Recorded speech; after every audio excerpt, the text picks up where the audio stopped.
ನಮಸ್ಕಾರ, KCN ವಾರ್ತೆಗಳಿಗೆ ಸ್ವಾಗತ. ಮೊದಲಿಗೆ ನ್ಯೂಸ್ ಹೆಡ್ಲೈನ್ಸ್. ಭಾರತೀಯ ಸೈನಿಕರು ಧೈರ್ಯಶಾಲಿಗಳು, ಎಂತಹವರನ್ನು ಮಟ್ಟ ಹಾಕಲು ನಿಸ್ಸೀಮರು. ಖ್ಯಾತ ಯುವ ಚಿಂತಕ ಚಕ್ರವರ್ತಿ ಸೂಲಿಬೆಲೆ. ಕುಂಬಳೆ ಬಸ್ ನಿಲ್ದಾಣದ ಶೋಚನೀಯ ಅವಸ್ಥೆಗೆ ಸಾರ್ವಜನಿಕರಿಂದ ಬೇಸರ. ಹೊಸ ಕಟ್ಟಡಕ್ಕೆ ಸಿದ್ಧರೆಂದು ಪಂಚಾಯತ್ ಅಧಿಕೃತರು. ವ್ಯಾಪಾರಿಗಳು ಸ್ಥಳಾಂತರಕ್ಕೆ ಹಿಂದೇಟು. ದೇಗುಲದ ಸಾನ್ನಿಧ್ಯಕ್ಕೆ ಧಕ್ಕೆ ಆರೋಪ. ಹಿಂದೂ ಐಕ್ಯವೇದಿ ಹಾಗೂ ಪರಿಸರ ಸಂರಕ್ಷಣಾ ವತಿಯಿಂದ ಜಂಟಿ ಹೋರಾಟ. ಕುಂಬಳೆ ಅನಂತಪುರ ಬಳಿ ಕಾರ್ಯಾಚರಿಸುವ ಕಾರ್ಖಾನೆಗೆ ಮುತ್ತಿಗೆ. 100 ಮಂದಿ ಭಾಗಿ. ಚಾತುರ್ಮಾಸ್ಯ ವ್ರತ ನಿಮಿತ್ತ ಕಾಳಹಸ್ತೇಂದ್ರ ಸರಸ್ವತಿ ಶ್ರೀಗಳು ಬಂಗ್ರ ಮಂಜೇಶ್ವರ ಕಾಳಿಕಾ ಪರಮೇಶ್ವರಿ ದೇಗುಲಕ್ಕೆ ಆಗಮನ. ಅದ್ದೂರಿ ಸ್ವಾಗತ. ಓಣಂ ಹಬ್ಬ ಪ್ರಯುಕ್ತ ಕಿಟ್ ವಿತರಣೆ. ಮುಸ್ಲಿಂ ಲೀಗ್ ಚೆಂಗಳ ಗ್ರಾಮ ಪಂಚಾಯತ್ ಸಮಿತಿ ವತಿಯಿಂದ ದಲಿತ ಬಡವರಿಗೆ ಕಿಟ್ ನೀಡಿಕೆ. ಈಗ ವಾರ್ತೆಗಳ ವಿವರ. ಭಾರತವು ಯಾವತ್ತೂ ಇತರ ದೇಶಗಳ ಮೇಲೆ ದಾಳಿ ಮಾಡಿಲ್ಲ. ಹಾಗೆಂದು ತನ್ನ ಮೇಲೆ ದಾಳಿ ಮಾಡಿದಾಗ ಯಾವತ್ತೂ ಸುಮ್ಮನೆ ಬಿಟ್ಟಿಲ್ಲ. ರಾಷ್ಟ್ರದ ರಕ್ಷಣೆಯನ್ನು ಹೊತ್ತು ಗಡಿ ಕಾಯುವ ವೀರ ಯೋಧರಿಂದಲೇ ದೇಶವಿಂದು ಸುಭದ್ರವಾಗಿದೆ ಎಂದು ಖ್ಯಾತ ಯುವ ಚಿಂತಕ ಚಕ್ರವರ್ತಿ ಸೂಲಿಬೆಲೆ ಅಭಿಪ್ರಾಯಪಟ್ಟರು. ಅವರು ಕಳೆದ ದಿನ ಸಂಜೆ ಕುಂಬಳೆಯಲ್ಲಿ ಸಮಾರೋಪಗೊಂಡ ಕಾರ್ಗಿಲ್ ವಿಜಯೋತ್ಸವದ ರಥಯಾತ್ರೆಯ ಸಭೆಯನ್ನುದ್ದೇಶಿಸಿ ಮಾತನಾಡುತ್ತಿದ್ದರು. ಕಾರ್ಗಿಲ್ ವಿಜಯೋತ್ಸವದ ಅಂಗವಾಗಿ ಯುವ ಬ್ರಿಗೇಡ್ ಕಾಸರಗೋಡು ಜಿಲ್ಲಾ ಸಮಿತಿ ವತಿಯಿಂದ ಬುಧವಾರ ಕಾರ್ಗಿಲ್ ವಿಜಯ ರಥಯಾತ್ರೆಯು ತಲಪ್ಪಾಡಿಯಿಂದ ಹೊರಟು ಸಂಜೆ ಕುಂಬಳೆಯಲ್ಲಿ ಸಮಾರೋಪಗೊಂಡಿತು. ಕುಂಬಳೆಯ ಖಾಸಗಿ ಸಭಾಂಗಣದಲ್ಲಿ ನಡೆದ ಸಮಾರೋಪ ಸಮಾರಂಭವನ್ನು ಉದ್ಘಾಟಿಸಿ ಮಾತನಾಡುತ್ತಿದ್ದ ಖ್ಯಾತ ಯುವ ಚಿಂತಕ ಚಕ್ರವರ್ತಿ ಸೂಲಿಬೆಲೆ ಅವರು, ಭಾರತ ತನ್ನ ಶಸ್ತ್ರವನ್ನು ಎಂದೂ ಕೆಳಗಿಟ್ಟಿಲ್ಲ. ರಾಷ್ಟ್ರದ ರಕ್ಷಣೆಗೆ ನಮ್ಮ ದೇಶದ ಯೋಧರು ಸದಾ ಸಿದ್ಧ. ಅವರ ದಿಟ್ಟತನದಿಂದ ಇಂದು ನಾವೆಲ್ಲರೂ ನಿರ್ಭಯದಿಂದ ನಿದ್ದೆ ಮಾಡುತ್ತಿದ್ದೇವೆ. ಎಂತಹ ಕ್ಲಿಷ್ಟಕರವಾದ ಸಂದರ್ಭದಲ್ಲೂ ಚಾಣಾಕ್ಷತನದಿಂದ ಯುದ್ಧ ತಂತ್ರಗಳನ್ನು ಹೆಣೆದು ಎದುರಾಳಿಗಳನ್ನು ಮಟ್ಟ ಹಾಕುವಲ್ಲಿ ಭಾರತೀಯ ಯೋಧರು ನಿಸ್ಸೀಮರು. ಅವರಿಗೆ ನನ್ನದೊಂದು ಸಲಾಂ ಎಂದರು.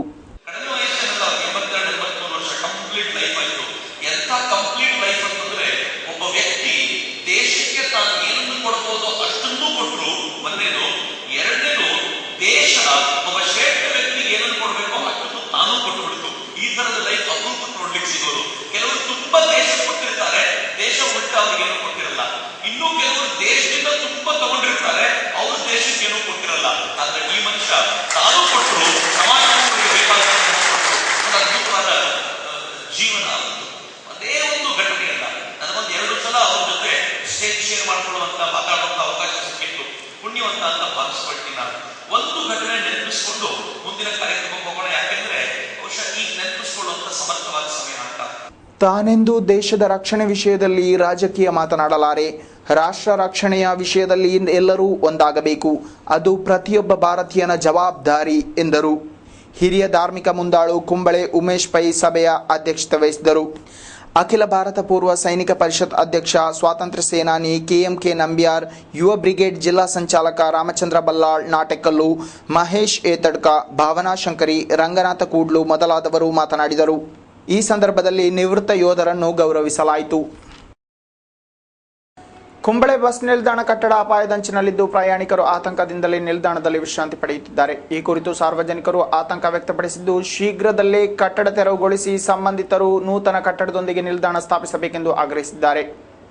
ನಿತ್ಯ 100 ಮಂದಿ ಬಂದು ಹೋಗುವ ಕುಂಬಳೆ ಬಸ್ ನಿಲ್ದಾಣದ ಸ್ಥಿತಿ ತುಂಬಾ ಶೋಚನೀಯವಾಗಿದೆ. ನಿಲ್ದಾಣದ ಕಟ್ಟಡವು 2 ಮಹಡಿಗಳನ್ನು ಹೊಂದಿದ್ದು ಮೇಲ್ಛಾವಣಿಯ ಸಿಮೆಂಟ್ ನಾಶವಾಗಿ ಕಂಬಿಗಳು ಕಾಣಿಸುವಂತಾಗಿದೆ. ಈ ಹಿನ್ನೆಲೆಯಲ್ಲಿ ಮಹಡಿಯಲ್ಲಿ ಕಾರ್ಯಾಚರಿಸುತ್ತಿದ್ದ ವ್ಯಾಪಾರಿ ಮಳಿಗೆಗಳು ಅಂಗಡಿಯನ್ನು ಮುಚ್ಚಿ ಬೇರೆಡೆಗೆ ಸ್ಥಳಾಂತರಗೊಂಡಿವೆ. ಆದರೆ ಕೆಳಮಹಡಿಯಲ್ಲಿ ಕಾರ್ಯಾಚರಿಸುವ ಅಂಗಡಿಗಳು ವ್ಯಾಪಾರ ವಹಿವಾಟು ಮುಂದುವರಿಸುತ್ತಿವೆ. ಈ ಕುರಿತು ಪಂಚಾಯತ್ ಅಧಿಕೃತರಲ್ಲಿ ವಿಚಾರಿಸಿದಾಗ ಪಂಚಾಯತ್ನ ಬಜೆಟ್ನಲ್ಲಿ ಬದಲಿ ವ್ಯವಸ್ಥೆಗಾಗಿ ಹಣ ಮೀಸಲಿರಿಸಲಾಗಿದೆ.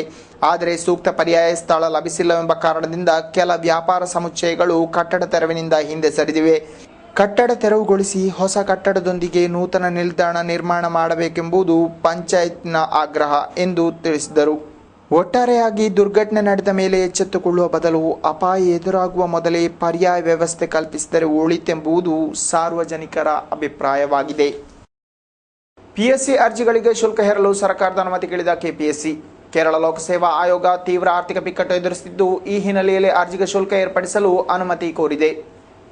ಪಿಎಸ್ಸಿ ಪರೀಕ್ಷಾ ಸಮಿತಿ ಸರ್ಕಾರಕ್ಕೆ ಸಲ್ಲಿಸಿರುವ ಮನವಿಯಲ್ಲಿ ಒಂದು ಹುದ್ದೆಗೆ ಸಲ್ಲಿಸುವ ಅರ್ಜಿಗೆ ತಲಾ 100 ರೂಪಾಯಿಯಂತೆ ಶುಲ್ಕ ವಸೂಲಿ ಮಾಡಬೇಕೆಂಬುದಾಗಿ ಬೇಡಿಕೆ ಮುಂದಿಟ್ಟಿದೆ. ಅರ್ಜಿಗಳಿಗೆ ಈ ಹಿಂದೆ 2 ರೂಪಾಯಿ ವಸೂಲಿ ಮಾಡಲಾಗುತ್ತಿತ್ತು. ಬಳಿಕ ಅದನ್ನು 10 ರೂಪಾಯಿಗೆ ಏರಿಸಲಾಗಿತ್ತು. ತದನಂತರ ಸಂಪೂರ್ಣ ಶುಲ್ಕರಹಿತವಾಯಿತು. ಇದರಿಂದಾಗಿ ಪಿಎಸ್ಸಿಗೆ ಸದ್ಯ ಆರ್ಥಿಕ ನಷ್ಟ ಉಂಟಾಗಿದ್ದು ಪರೀಕ್ಷೆ ನಡೆಸಲು ಕ್ಲಿಷ್ಟಕರವಾದ ಸನ್ನಿವೇಶ ಎದುರಾಗಿದೆ.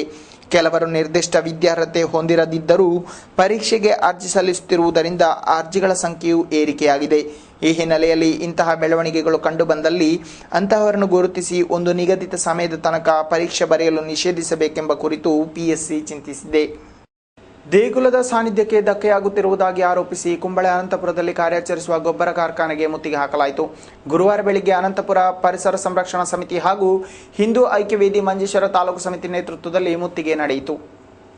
ಅನಂತಪುರ ಶ್ರೀ ಅನಂತಪದ್ಮನಾಭ ಸ್ವಾಮಿ ದೇವಸ್ಥಾನದ ಬಳಿ ಪುತ್ತಿಗೆ ಪಂಚಾಯತ್ ವ್ಯಾಪ್ತಿಯಲ್ಲಿ ಒಳಪಡುವ ಗುಡ್ಡದ ಮೇಲೆ ಖಾಸಗಿ ಗೊಬ್ಬರ ಕಾರ್ಖಾನೆ ಕಾರ್ಯಾಚರಿಸುತ್ತಿದ್ದು, ಇಲ್ಲಿ ಗೊಬ್ಬರ ತಯಾರಿಕೆಗಾಗಿ ಪ್ರಾಣಿಗಳ ತ್ಯಾಜ್ಯ ಹಾಗೂ ಪಳೆಯುಳಿಕೆಗಳನ್ನು ಬಳಸಲಾಗುತ್ತಿದೆ.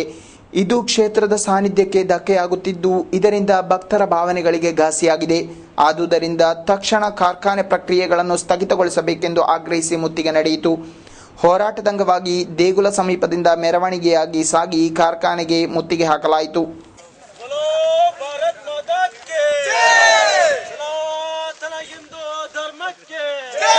छत्रपति शिवाजी महाराज के जय जय भारत माता माता के हिंदू धर्म के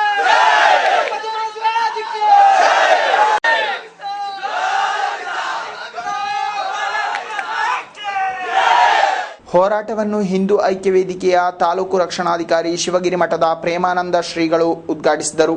ക്ഷേത്രത്തിന് മാത്രമല്ല ഈ പ്രദേശത്തിന്റെ ജനങ്ങളുടെ സ്വൈര ജീവിതം, അതായത് രോഗവിമുക്തം ആരോഗ്യപരമായിട്ടുള്ള ഒരു ജീവിതം കൂടി നമുക്ക് ഉണ്ടാവേണ്ടതായിട്ടുണ്ട്. നാടിനെ സംബന്ധിച്ചിടത്തോളം വളരെ വിഷമമുള്ള ഒരു സാഹചര്യമാണ്. അതുകൊണ്ട് ഒരു പ്രദേശത്തെ ആകെ മുഴുവനും തന്നെ പകർച്ചവ്യാധിയിലേക്ക് വരെ എത്തിക്കുന്ന സാഹചര്യത്തിലേക്ക് എത്തുന്ന ഒരു വല്ലാത്തൊരു പ്രശ്നമാണിത്. അപ്പോൾ അത് നമ്മൾ അടച്ചു പൂട്ടേണ്ടത് ആവശ്യമാണ്. നമ്മുടെ നാടിന്റെ ആവശ്യമാണ്, നമ്മുടെ രാജ്യത്തിന്റെ ആവശ്യമാണ്, നമ്മുടെ ക്ഷേത്രങ്ങളുടെ ആവശ്യമാണ്. ആ ക്ഷേത്രങ്ങളുടെ പരിശുദ്ധി, ക്ഷേത്രത്തിന്റെ പരിശുദ്ധി എന്ന് പറയുന്നത് നമ്മൾ മനസ്സിലാക്കേണ്ട ഏറ്റവും പ്രധാനപ്പെട്ട ഘടകമാണ്. ಕ್ರಿಯಾ ಸಮಿತಿ ಅಧ್ಯಕ್ಷ ಎನ್.ಕೆ. ನಾರಾಯಣ ಅಧ್ಯಕ್ಷತೆ ವಹಿಸಿದರು. ಹಿಂದೂ ಐಕ್ಯ ವೇದಿಕೆಯ ಜಿಲ್ಲಾ ಸಂಘಟನಾ ಕಾರ್ಯದರ್ಶಿ ರಾಜ ಮುಳಿಯಾರು ಮುಖ್ಯ ಭಾಷಣ ಮಾಡಿದರು. ಹಿಂದೂ ಐಕ್ಯ ವೇದಿಕೆ ಜಿಲ್ಲಾ ಕಾರ್ಯದರ್ಶಿ ರಘುರಾಮ ಕಾಳ್ಯಂಗಾಡು, ಪರಿಸರ ಸಂರಕ್ಷಣಾ ಸಮಿತಿ ಪ್ರಧಾನ ಕಾರ್ಯದರ್ಶಿ ರಾಜೇಶ್ ಸೂರಂಬೈಲು, ದೇಗುಲದ ಮುಕ್ತೇಸರ ರಾಮಚಂದ್ರ ಮಾಸ್ಟರ್, ಹಿಂದೂ ಐಕ್ಯ ವೇದಿಕೆಯ ಮಂಜೇಶ್ವರ ತಾಲೂಕು ಕಾರ್ಯದರ್ಶಿ ಸಂದೀಪ್ ಗಟ್ಟಿ ಕುಂಬಳೆ, ವೆಂಕಟೇಶ ಹೆಬ್ಬಾರ್, ರತ್ನಾಕರ ಅನಂತಪುರ ಮೊದಲಾದವರು ಹೋರಾಟಕ್ಕೆ ನೇತೃತ್ವ ನೀಡಿದರು. ಆನಗುಂದಿ ಕಾಳಹಸ್ತೇಂದ್ರ ಸರಸ್ವತಿ ಶ್ರೀಗಳು ಚಾತುರ್ಮಾಸ್ಯ ವ್ರತ ನಿಮಿತ್ತ ಬಂಗ್ರಮಂಜೇಶ್ವರದ ಶ್ರೀ ಕಾಳಿಕಾ ಪರಮೇಶ್ವರಿ ದೇಗುಲಕ್ಕೆ ಗುರುವಾರ ಆಗಮಿಸಿದ್ದು ಭರ್ಜರಿ ಸ್ವಾಗತ ಲಭಿಸಿತು. ಇದರ ಅಂಗವಾಗಿ ಸಾರ್ವಜನಿಕ ಸ್ವಾಗತ ಸಮಿತಿ ನೇತೃತ್ವದಲ್ಲಿ ತಲಪಾಡಿಯ ಖಾಸಗಿ ಸಭಾಂಗಣದಲ್ಲಿ ಸ್ವಾಗತ ಕಾರ್ಯಕ್ರಮ ಜರುಗಿತು. ಕಾಳಹಸ್ತೇಂದ್ರ ಸರಸ್ವತಿ ಶ್ರೀಗಳು ಶುಕ್ರವಾರದಿಂದ ಸೆಪ್ಟೆಂಬರ್ 29ರವರೆಗೆ ಶ್ರೀ ಕ್ಷೇತ್ರದಲ್ಲಿ ಚಾತುರ್ಮಾಸ್ಯ ವ್ರತವನ್ನು ಆಚರಿಸಲಿದ್ದಾರೆ. ಈ ನಿಟ್ಟಿನಲ್ಲಿ ಗುರುವಾರ ಅವರ ಪುರಪ್ರವೇಶದ ಅಂಗವಾಗಿ ಸ್ವಾಗತ ಕಾರ್ಯಕ್ರಮ ಜರುಗಿತು. ಸಾರ್ವಜನಿಕ ಸ್ವಾಗತ ಸಮಿತಿ ಗೌರವಾಧ್ಯಕ್ಷ ಗೋಪಾಲ ಶೆಟ್ಟಿ ಅರಿಬೈಲು ಅವರ ಅಧ್ಯಕ್ಷತೆಯಲ್ಲಿ ನಡೆದ ಸಭೆಯಲ್ಲಿ ಧಾರ್ಮಿಕ ಮುಂದಾಳು ಬಾಯಾರಿನ ಹಿರಣ್ಯ ವೆಂಕಟೇಶ್ವರ ಭಟ್ ಮುಖ್ಯ ಭಾಷಣ ಮಾಡಿದರು. ಬ್ರಹ್ಮಚರ್ಯ, ಗಾರ್ಹಸ್ಥ್ಯ, ವಾನಪ್ರಸ್ಥ, ಸನ್ಯಾಸ ಎಂಬ 4 ಆಶ್ರಮಗಳು. ಇದರಲ್ಲಿ ಬ್ರಹ್ಮಚರ್ಯ ಎಲ್ಲರಿಗೂ ಕಡ್ಡಾಯವಾಗಿ ವಿಧಿಸಲ್ಪಟ್ಟಿದೆ. ಗಾರ್ಹಸ್ಥ್ಯವು ಎಲ್ಲರಿಗೂ ವಿಧಿಸಲ್ಪಟ್ಟಿದೆ. ವಾನಪ್ರಸ್ಥ ಮತ್ತು ಸನ್ಯಾಸ ಐಚ್ಛಿಕವಾಗಿ ಇದೆ. ಪ್ರತಿಯೊಬ್ಬರೂ ವಾನಪ್ರಸ್ಥಿಯಾಗಬೇಕು ಎನ್ನುವ ನಿಯಮ ಇಲ್ಲ. ಅವನಿಗೆ ಇಚ್ಛೆ ಇದ್ರೆ ಅವನು ವಾನಪ್ರಸ್ಥಾಶ್ರಮವನ್ನು ಸ್ವೀಕರಿಸಬಹುದು. ಅವನಿಗೆ ಇಚ್ಛೆ ಇದ್ರೆ ಅವನು ಸನ್ಯಾಸಾಶ್ರಮವನ್ನು ಸ್ವೀಕರಿಸಬಹುದು. ಬಳಿಕ ಮಾತನಾಡಿದ ಕಾಳಹಸ್ತೇಂದ್ರ ಶ್ರೀಗಳು ಭಕ್ತರಿಗೆ ಆಶೀರ್ವಚನವಿತ್ತರು. ಗೋಪಾಲಕೃಷ್ಣ ತಂತ್ರಿ ಬಡಾಜೆ, ಕರ್ನಾಟಕದ ಮಾಜಿ ಶಾಸಕ ಬಿ ನಾಗರಾಜ್ ಶೆಟ್ಟಿ, ರಾಜ್ಯ ತುಳು ಅಕಾಡೆಮಿ ಅಧ್ಯಕ್ಷ ಸುಬ್ಬಯ್ಯ ರೈ, ಉದ್ಯಾವರಮಾಡ ಕ್ಷೇತ್ರದ ಮುಕ್ತೇಸರ ಮಂಜು ಭಂಡಾರಿ, ಜಯಪಾಲ್ ಶೆಟ್ಟಿ, ರವೀಂದ್ರ ರಾವ್, ದಿನೇಶ್ ಹೆಗ್ಡೆ, ಆನಂದ ಮಾಸ್ಟರ್ ಮೊದಲಾದ ಪ್ರಮುಖರು ಈ ಸಂದರ್ಭದಲ್ಲಿ ಉಪಸ್ಥಿತರಿದ್ದರು. ಬಳಿಕ ಮೆರವಣಿಗೆಯಾಗಿ ಶ್ರೀಗಳನ್ನು ದೇಗುಲಕ್ಕೆ ಕರೆತರಲಾಯಿತು. ಈ ವೇಳೆ ಶ್ರೀಗಳಿಗೆ ಪೂರ್ಣಕುಂಭ ಸ್ವಾಗತ ನೀಡಲಾಯಿತು. ಮಾಜಿ ರಾಷ್ಟ್ರಪತಿ ಡಾಕ್ಟರ್ ಎಪಿಜೆ ಅಬ್ದುಲ್ ಕಲಾಂರ ನಿಧನ ನಮ್ಮ ರಾಷ್ಟ್ರಕ್ಕೆ ತುಂಬಲಾರದ ನಷ್ಟವೆಂದು ಕೊಂಡೆಯೂರು ಶ್ರೀ ನಿತ್ಯಾನಂದ ಯೋಗಾಶ್ರಮದ ಯೋಗಾನಂದ ಸರಸ್ವತಿ ಶ್ರೀಗಳು ಅಭಿಪ್ರಾಯಪಟ್ಟಿದ್ದಾರೆ. ಸರಳತೆ ಸಜ್ಜನಿಕೆಯಿಂದ ಎಲ್ಲರ ಮಾದರಿ ವ್ಯಕ್ತಿಯಾಗಿರುವ ಅವರು ಎಲ್ಲರ ಮನದಲ್ಲೂ ಅಜರಾಮರ. ಕಲಾಂರ ಆತ್ಮಕ್ಕೆ ಸದ್ಗತಿ ದೊರೆಯಲಿ ಎಂದು ಸಂತಾಪ ಸೂಚಿಸಿದರು. ಓಣಂ ಹಬ್ಬದ ಪ್ರಯುಕ್ತ ಮುಸ್ಲಿಂ ಲೀಗಿನ ಚೆಂಗಳ ಗ್ರಾಮ ಪಂಚಾಯತ್ ಸಮಿತಿ ವತಿಯಿಂದ ಬಡ ದಲಿತ ಕುಟುಂಬಗಳಿಗೆ ಓಣಂ ಕಿಟ್ ವಿತರಿಸಲಾಯಿತು. ಗುರುವಾರ ಬೆಳಿಗ್ಗೆ ಪಕ್ಷದ ಕಾರ್ಯಕರ್ತರು ಚೆಂಗಳ ಇಂದಿರಾನಗರದಲ್ಲಿರುವ ಎಸ್ಟಿ ಕಾಲನಿಗೆ ತೆರಳಿ ಕಿಟ್ಗಳನ್ನು ವಿತರಿಸಿದರು. ಓಣಂನ ಅಂಗವಾಗಿ ಮುಸ್ಲಿಂ ಲೀಗಿನ ಚೆಂಗಳ ಗ್ರಾಮ ಪಂಚಾಯತ್ ಸಮಿತಿ ನೇತೃತ್ವದಲ್ಲಿ 100 ಬಡ ದಲಿತ ಕುಟುಂಬಗಳಿಗೆ ಓಣಂ ಕಿಟ್ ವಿತರಿಸಲು ಯೋಜನೆ ಕೈಗೊಳ್ಳಲಾಗಿದೆ. ಇದರ ಮೊದಲ ಹಂತವೆಂಬಂತೆ 15 ಕುಟುಂಬಗಳಿಗೆ ಗುರುವಾರ ಕಿಟ್ ನೀಡಲಾಯಿತು. ದಲಿತ ಲೀಗಿನ ಜಿಲ್ಲಾ ಕಾರ್ಯದರ್ಶಿ ಹಾಗೂ ಗ್ರಾಮ ಪಂಚಾಯತಿನ ಸದಸ್ಯರು ಆಗಿರುವ ಸದಾನಂದರಿಗೆ ಪಂಚಾಯತ್ ಅಧ್ಯಕ್ಷ ಪಿವಿ ಅಬ್ದುಲ್ಲಾ ಹಾಜಿಯವರು ಕಿಟ್ ವಿತರಿಸುವ ಮೂಲಕ ಕಾರ್ಯಕ್ರಮವನ್ನು ಉದ್ಘಾಟಿಸಿದರು. ಸಿಟಿ ರಿಯಾಜ್ ಅಧ್ಯಕ್ಷತೆ ವಹಿಸಿದರು. ಈ ಸಂದರ್ಭದಲ್ಲಿ ಪಕ್ಷ ನಾಯಕರಾದ ಸಿದ್ದಿಕ್ ಸಂತೋಷ್ ನಗರ್, ಮೂಸಾಬಿ ಚರ್ಕಳ, ಮೊಹಮ್ಮದ್ ಕುഞ്ഞಿ ಕಡತ್, ಖಾದರ್ ಪಾಲೋತ್, ಕಬೀರ್ ಚರ್ಕಳ, ಶೌಕತ್ ಪಡವಡ್ಕ, ಮುನಾಫ್, ಶರಾಫುದ್ದೀನ್, ಅಶ್ರಫ್, ಸುಲೈ ಚರ್ಕಳ, ನವಾಜ್ ಸಂತೋಷ್ ನಗರ್ ಮೊದಲಾದವರು ಉಪಸ್ಥಿತರಿದ್ದರು. പാവപ്പെട്ടവരെ കണ്ടത്. കാരണം നമ്മളെ മുസ്ലിം ലീഗിനെ സംബന്ധിച്ചിടത്തോളം അറിയാം, കോടിക്കണക്കിന് രൂപയുടെ റിലീഫ് പ്രവർത്തനമാണ് നടത്തിക്കൊണ്ടിരിക്കുന്നത്. അതിൻ്റെ പോഷക സംഘടനയായിട്ട് യൂത്ത് ലീഗും ഈ പരിപാടിയുമായി മുമ്പോട്ട് പോകുന്നു എന്ന് പറയുമ്പോൾ തന്നെ നല്ല കാര്യമായിട്ടാണ് നമ്മൾ കാണുന്നത്. കാരണം യൂത്ത് ലീഗും ഈ കഴിഞ്ഞ റമദാനിലൊക്കെ നല്ല രീതിയിലുള്ള റിലീഫ് പ്രവർത്തനം നടത്തിയിട്ടുണ്ട് എന്നതാണ് മനസ്സിലാക്കുന്നത്. ಕಾರುಗಳು ಪರಸ್ಪರ ಮುಖಾಮುಖಿ ಡಿಕ್ಕಿ ಸಂಭವಿಸಿದ್ದು ಅದೃಷ್ಟವಶಾತ್ ಪ್ರಯಾಣಿಕರು ಸಣ್ಣ ಪುಟ್ಟ ಗಾಯಗಳೊಂದಿಗೆ ಪಾರಾಗಿದ್ದಾರೆ. ಕಳೆದ ದಿನ ಸಂಜೆ ಮಂಜೇಶ್ವರ ಕರೋಡ ರಾಷ್ಟ್ರೀಯ ಹೆದ್ದಾರಿಯಲ್ಲಿ ಅಪಘಾತ ನಡೆದಿದೆ. ಅಪಘಾತದಿಂದಾಗಿ ಹೆದ್ದಾರಿಯಲ್ಲಿ ಅರ್ಧ ತಾಸುಗಳ ತನಕ ರಸ್ತೆ ತಡೆ ಉಂಟಾಗಿದ್ದು, ಬಳಿಕ ಮಂಜೇಶ್ವರ ಪೊಲೀಸರು ಆಗಮಿಸಿ ವಾಹನಗಳನ್ನು ತೆರವುಗೊಳಿಸಿದರು.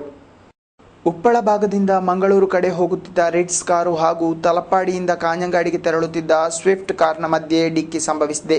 ಅಪಘಾತದಿಂದ ರಿಟ್ಸ್ ಕಾರ್ನಲ್ಲಿದ್ದ ಉಪ್ಪಳ ಸೋಂಕಾಲ್ ನಿವಾಸಿಗಳಾದ ಹಮೀದ್, ಮರಿಯುಮ್ಮ, ಅಬುಬಕರ್, ಲತೀಫ್ ಎಂಬವರಿಗೆ ಸಣ್ಣ ಪುಟ್ಟ ಗಾಯಗಳಾಗಿವೆ. ಕಾಂಜಂಗಾಡಿಗೆ ತೆರಳುತ್ತಿದ್ದ ಸ್ವಿಫ್ಟ್ ಕಾರು ಬೇರೊಂದು ವಾಹನವನ್ನು ಓವರ್ಟೇಕ್ ಮಾಡುವ ಭರದಲ್ಲಿ ಚಾಲಕನ ನಿಯಂತ್ರಣ ತಪ್ಪಿ ರಿಟ್ಸ್ ಕಾರಿಗೆ ತಗುಲಿ ಅಪಘಾತ ನಡೆದಿದೆ. ಕೆಲಸ ನಿರ್ವಹಿಸುತ್ತಿದ್ದ ವೇಳೆ ಕಟ್ಟಡದಿಂದ ಬಿದ್ದು ಗಂಭೀರ ಅವಸ್ಥೆಯಲ್ಲಿದ್ದ ಯುವಕ ಮೃತಪಟ್ಟಿದ್ದಾನೆ. ನೀರ್ಚಾಲು ಕಡಂಬಳ ನಿವಾಸಿ 22 ವರ್ಷ ಪ್ರಾಯದ ಸುಬ್ರಹ್ಮಣ್ಯ ಮೃತ ದುರ್ದೈವಿ. ಕಳೆದ ಗುರುವಾರದಂದು ನೀರ್ಚಾಲು ಪೇಟೆ ಬಳಿ ಕಟ್ಟಡ ಕಾಮಗಾರಿ ವೇಳೆ ಕಾಲು ಜಾರಿ ಬಿದ್ದು ಗಂಭೀರ ಸ್ಥಿತಿಯಲ್ಲಿ ಈತನನ್ನು ಮಂಗಳೂರಿನ ಆಸ್ಪತ್ರೆಯಲ್ಲಿ ದಾಖಲಿಸಲಾಗಿದ್ದು, ಸೋಮವಾರ ಶಸ್ತ್ರಚಿಕಿತ್ಸೆಯೂ ನಡೆದಿತ್ತು. ಆದರೆ ಚಿಕಿತ್ಸೆ ಫಲಕಾರಿಯಾಗದೆ ಗುರುವಾರ ಬೆಳಿಗ್ಗೆ ಇಹಲೋಕ ತ್ಯಜಿಸಿದ್ದಾನೆ. ಮೃತನು ತಂದೆ ಮಹಾಲಿಂಗೇಶ್ವರ, ತಾಯಿ ತ್ರಿವೇಣಿ, ಈರ್ವರು ಸಹೋದರ ಹಾಗೂ ಓರ್ವ ಸಹೋದರಿಯನ್ನು ಹೊಂದಿದ್ದಾನೆ. ಆಗಸ್ಟ್ 10ರಿಂದ ಓಣಂ ಸಂತೆಗಳನ್ನು ಆರಂಭಿಸುವುದಾಗಿ ಆಹಾರ ಹಾಗೂ ನಾಗರಿಕ ಪೂರೈಕಾ ಇಲಾಖಾ ಅಧಿಕಾರಿಗಳು ತಿಳಿಸಿದ್ದಾರೆ. ಜಿಲ್ಲಾ ಮಟ್ಟದ ಹಾಗೂ ಸಪ್ಲೈಕೋ ಮೂಲಕ ಸರ್ಕಾರಿ ಸಂತೆಗಳು ಕಾರ್ಯಾಚರಿಸುವುದಾಗಿ ಅಧಿಕಾರಿಗಳು ಸ್ಪಷ್ಟಪಡಿಸಿದ್ದಾರೆ. ಕಳೆದ ತಿಂಗಳೇ ರಂಜಾನ್ ಹಾಗೂ ಓಣಂ ಸಂತೆಗಳನ್ನು ತೆರೆಯಲು ಸರ್ಕಾರ 64 ಕೋಟಿ ರೂಪಾಯಿ ಮಂಜೂರು ಮಾಡಿತ್ತು.